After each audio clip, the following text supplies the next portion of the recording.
Hi, my name is Beth Hiley here for Board Game Geek at FIJ 2020. I'm sitting down with Jan-Pierre Koss from Greystone Associations, and you brought us your new game here for 2020, which is The Bacon Project. Yes. Great name.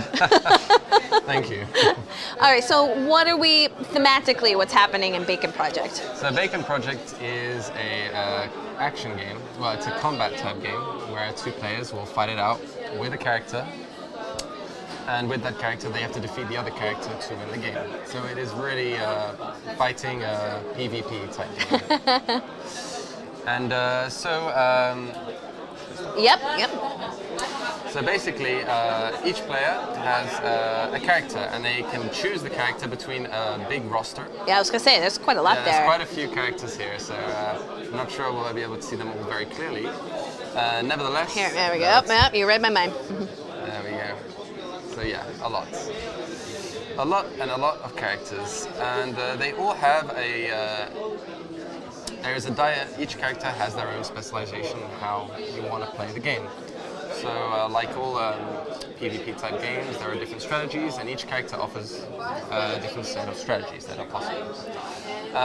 The profiles that have the more sober-looking artworks are the first characters that we created, and then we released some more during the year, ending with Harmony, who is our newest character. And the peculiarity of the game is that with a profile, players need only use a deck of cards. Oh, interesting. Everyone has at home. That being said, we do have our own personalized deck for Bacon Project. So that also exists for those who have played the game quite a bit and would like physical copies. And that same goes for the profiles, because the game is also a free-to-play card game, because players need only a deck of cards. Usually everyone has a deck of cards lying at home, and print out or save onto their mobile or tablets a character profile that they would like to play. So all the characters are available on our website, and that's basically all you need to play the game. Wow. You just whip out a character and whip out a deck of cards, and you're ready to go. And how the game is played, well, I'll just have to... Yeah, here, let's, I'll pick a character from my half of the game. I will do... I'll go with Xena. I'll do a Raven Grey.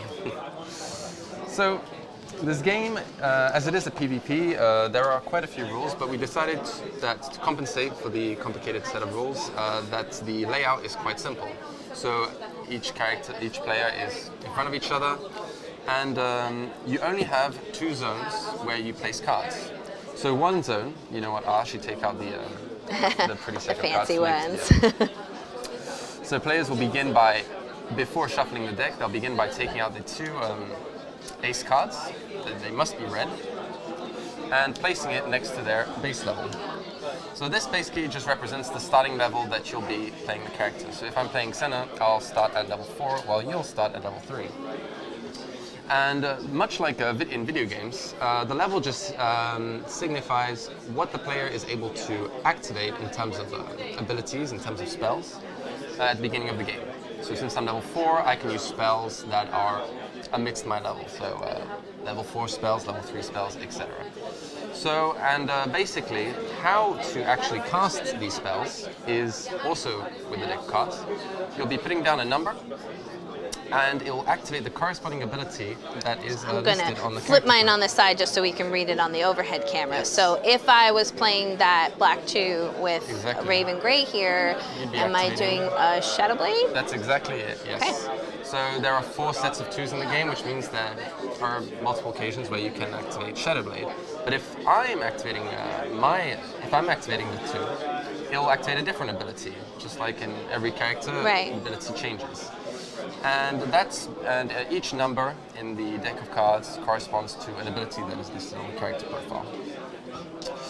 The ace, while there are 2 aces in the beginning of the game that are set up next to our character profiles, the ace is basically your ultimate ability, which you'll be able to activate and deal a vast amount of damage, or, well, it all depends on the character. So if you're probably wondering, if placing cards here will activate the abilities on my character, what does this zone stand for, apart from being representing this base level. Well, in fact, you'll actually have to level up during the game as well. As well as activating abilities, you'll have to level up. And I will keep it simple, but it's to do with the numbers. And as an example here, if I wanted to level up from level 4, I would only need to put down a card which is of 1 unit higher on top of my base level. And there I go from level 4 to level 5. Got it.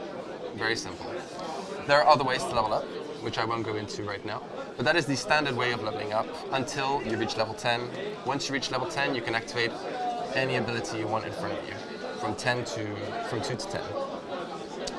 And you can also, as just a little reveal, I suppose, activate multiple abilities as long as they follow. So, for example, here I can activate the 5 and the 6 because they follow each other. I'm going to have you pause for 1 second just because we're blocking every camera now. Sorry. That's okay. That's fine. Okay, continue. And that is pretty much how you activate your abilities, how you level up, and you'll be doing that a lot during each of your turns. One question, are we drawing from hand that you have prepared? The deck is shared, and at the beginning of your turn, you'll always draw a card before you start playing. And there are other ways to draw as well. There are multiple ways to draw, multiple ways to attack, multiple ways to deal damage. I was going to say, and everything, while all of these powers have a special name, you've got the description of what they do right on here, so it'd be pretty easy to figure that out. Yeah, and they are color-coded to represent which are the more offensive spells and which are the more defensive spells. Got it. So that you could really have a lot of room to dig through to have different flavors. Oops. Sorry. We can have fun with the names of the spells because what really matters is the color and the effects that go with them. But the names of the spells is really for the aesthetic of the character. So while you're playing, you're really imagining that this is not just a simple 2. This is actually the Shadow Blade from Raven Grey when I'm playing Raven Grey. Now, if people are like, "Oh, this sounds really awesome," and they want to buy like the nicer cardstock characters, or they want to buy your cool card deck, like where would they be able to find it?